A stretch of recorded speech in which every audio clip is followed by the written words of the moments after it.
ಇವತ್ತು ನಾವು ವಿದ್ಯಾಪ್ರವೇಶದ 2ನೇ ದಿನಕ್ಕದ ಹೌದಾ. ಇದರಲ್ಲಿ ಒಂದು ಚಟುವಟಿಕೆ ಬರ್ತೈತಿ. ಯಾವುದಪ್ಪ ಚಟುವಟಿಕೆ ಹೆಸರು ಅಂದ್ರೆ ನನ್ನ ಹೆಸರು. ಯಾವ್ದು? ಇದ್ರಾಗ ಏನ್ ಮಾಡ್ಬೇಕಂದ್ರೆ ಈ ಬಾಲ್ ನಮ್ಮ ಕಡೆ ಇದೆ. ನಾನೇನ್ ಮಾಡ್ತೀನಿ, ಈಗ ಬಾಲ್ ತಗೊಂಡು ನನ್ನ ಹೆಸರು ಹೇಳ್ತೀನಿ. ನನ್ನ ಹೆಸರು ರಾಜು ಬ್ಯಾಡಗಿ. ಹಿಂಗಂದ ನಾನು ಇನ್ನೊಬ್ರಿಗೆ ಚೆಂಡನ ಎಸಿತೀನಿ. ಎಸ್ದಾಗ ನೀವೇನ್ ಮಾಡ್ಬೇಕು, ಆ ಚೆಂಡನ್ನ ಯಾರು ತಗೊಂತಿರಲ್ಲ ಅವರು ತಮ್ಮ ಹೆಸರನ್ನ ಚೆಂಡು ತಗೊಂಡು ತಮ್ಮ ಹೆಸರನ್ನ ಹೇಳ್ಬೇಕು. ಹೇಳಿ ಏನ್ ಮಾಡ್ಬೇಕು, ನೀವು ಇನ್ನೊಬ್ರಿಗೆ ನಿಮ್ಮ ಫ್ರೆಂಡ್ಗೆ ನೀವು ಮತ್ತೆ ಬಾಲ್ನ ಎಸಿಬೇಕು. ಗೊತ್ತಾಯ್ತಾ? ಗೊತ್ತಾಯ್ತಾ?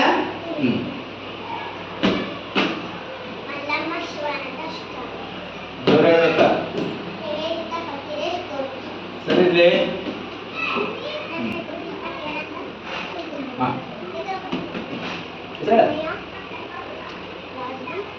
ಅಲ್ಲ